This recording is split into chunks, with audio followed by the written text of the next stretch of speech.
श्रीराघवं दशरथात्मजमप्रमेयम् सीतापतिं रघुकुलान्वयरत्नदीपम्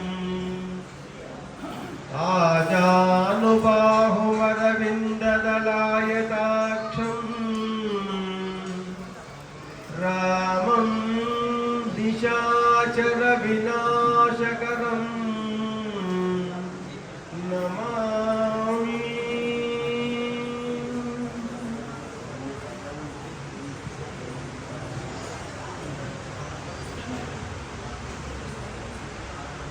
పెంపునదల్లివై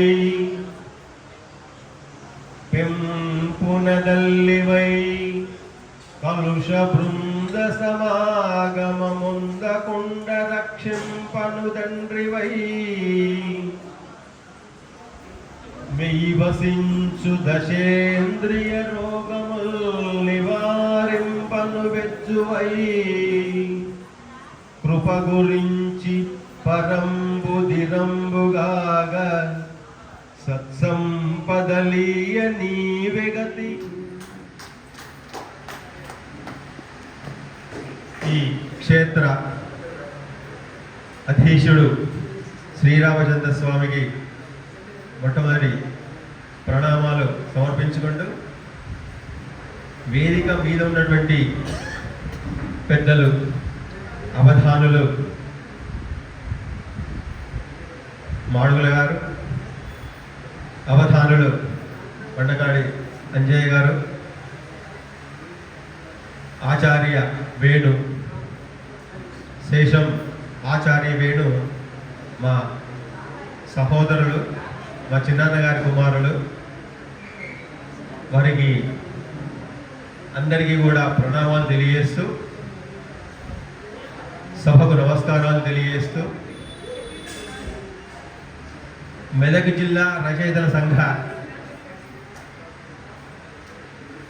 కార్యక్రమాల్లో భాగంగా ఇవాళ ఈ రామచంద్ర స్వామి దేవాలయంలో 11 సంవత్సరాల తదుపరి రామచంద్రుని యొక్క అనుగ్రహం చేత మెదక్ జిల్లా రచయితల సంఘ కార్యక్రమం పునః ఇక్కడ మరొకసారి కార్యక్రమం చేసుకు ఉంటున్నాం। దాంట్లో భాగంగా ఇవాళ ఉదయ కార్యక్రమంలో సభాధ్యక్షులుగా వహించినటువంటి పెద్దలు కృష్ణమూర్తి గారు, తర్వాత పెద్దల మీద అందరూ కూడా 5 పుస్తకాల ఆవిష్కరణలను చక్కగా శోభాయమానంగా నిర్వహించారు। చాలా ఆనందదాయకం, ఎందుకంటే మెదక్ జిల్లా రచయితల సంఘ ఆవిర్భావము, ఉద్దేశ్యము, ప్రధాన లక్ష్యం కూడా అదే। మాకు పిల్లనిచ్చిన బాబు గారు, అంతకంటే ముందు మీనబాబు గారు, శ్రీమాన్ సంపన్మూడ్పై రంగకృష్ణమాచార్య గారు 1952లో అందోల్ గ్రామంలో నివసిస్తున్నటువంటి సందర్భంలో సాహిత్య సేవ చేయాలి అనేటువంటి ఒక దృఢ సంకల్పం ఎందుకు అంటున్నానంటే ఇవాళ 2024 అంటే దాదాపుగా అవి 48 సంవత్సరాలు, ఇది 23 సంవత్సరాలు గడిచిపోయింది, అంటే దాదాపుగా 70 సంవత్సరాల ప్రస్థానం ఉన్నటువంటి ఒక రచయిత సంఘం మెదక్ జిల్లా రచయిత సంఘం। ఆ రోజు మేము చిన్న పిల్లలం, 72 తర్వాత ఈ కార్యక్రమాలను మెదక్ జిల్లా రచయిత సంఘంగా పేరు మారుస్తూ అంతకంటే ముందు ఉన్నటువంటి పేరును మార్చి రిజిస్టర్ చేసి మెదక్ జిల్లా రచయిత సంఘంగా కొనసాగిస్తూ ఆనాటి గొప్ప గొప్ప కవులంతా కూడా వేముగంటి నరసింహాచార్య గారు, కుమ్మన గారి లక్ష్మీ నరసింహ శర్మ గారు, తర్వాత సరస్వతి ఉపాసకులు అష్టకాల నరసింహ శర్మ గారు వీళ్ళంతా కలిసి ఒక దృఢ నిశ్చయంతో తెలంగాణ ప్రాంతంలో కవులు లేరు, తెలంగాణ ప్రాంతంలో సాహిత్యం లేదు అనేటువంటి అపప్రథను తొలగించడం కోసం స్థాపించినటువంటి ప్రధానమైనటువంటి సేవా సంస్థ, సహాయ సంస్థ సాహితీ సంస్థ.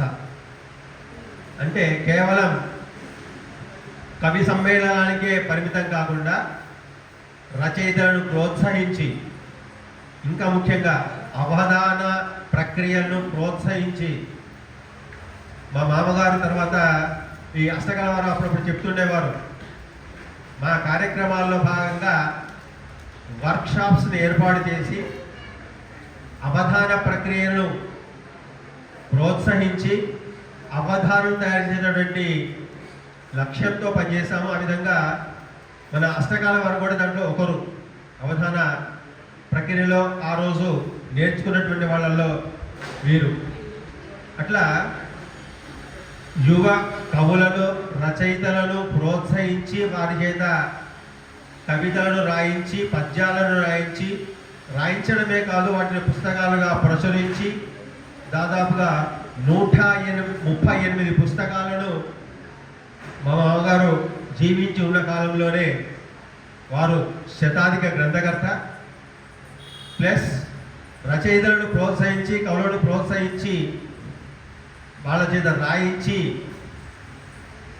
ముద్రణ చేయించి, ఆవిష్కరణలు చేయించి వాళ్ళను తెలంగాణ ప్రాంతంలో ఒక మంచి దిట్ట కవులుగా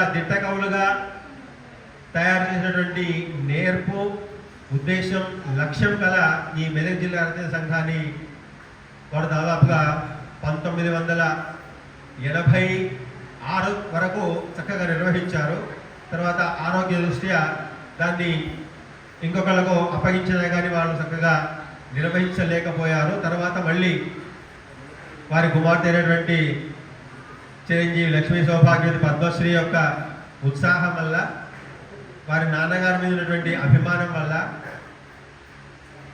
తాను ఆ బాధ్యతను భుజస్కంధాల మీద వేసుకొని 2013 నుంచి ఇప్పటి వరకు చక్కగా కార్యక్రమాలు నిర్వహిస్తూ వస్తూ ఉన్నది. చాలా సంతోషం.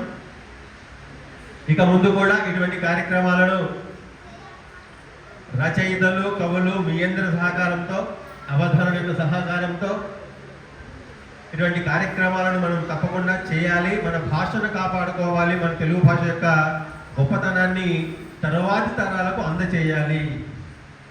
అది మన అందరి బాధ్యత, సాహితీ పోషకుల యొక్క బాధ్యత అందరిది. కాబట్టి ఆ విధంగా అందరూ కూడా సహకారం అందిస్తారని, తమలో ఉన్నటువంటి ఏవైతే భావాలు ఉన్నాయో ఆ భావ పరంపరను పద్యాల రూపంలో, ముఖ్యంగా సరే ఏ వచనమైనా, పద్యమైనా, ఇంకా ఏ ప్రక్రియ అయినా కానీ మొట్టమొదలు మనం అనుకున్నటువంటిది లేదా మనకు తెలిసినటువంటి విజ్ఞానాన్ని ఇతరులకు అందించేటువంటి ప్రయత్నం చేయాలి. తర్వాత తరాలను ప్రోత్సహించే ప్రయత్నం చేయాలి. కాబట్టి ఆ కార్యక్రమంలో భాగంగా మనమంతా ముందుకు సాగుదామని తెలియజేస్తూ మిగతా కార్యక్రమాన్ని కొనసాగించాల్సిందిగా ప్రధాన కార్యదర్శి శ్రీ సూర్యనారాయణ శర్మ గారిని కోరుతున్నారు.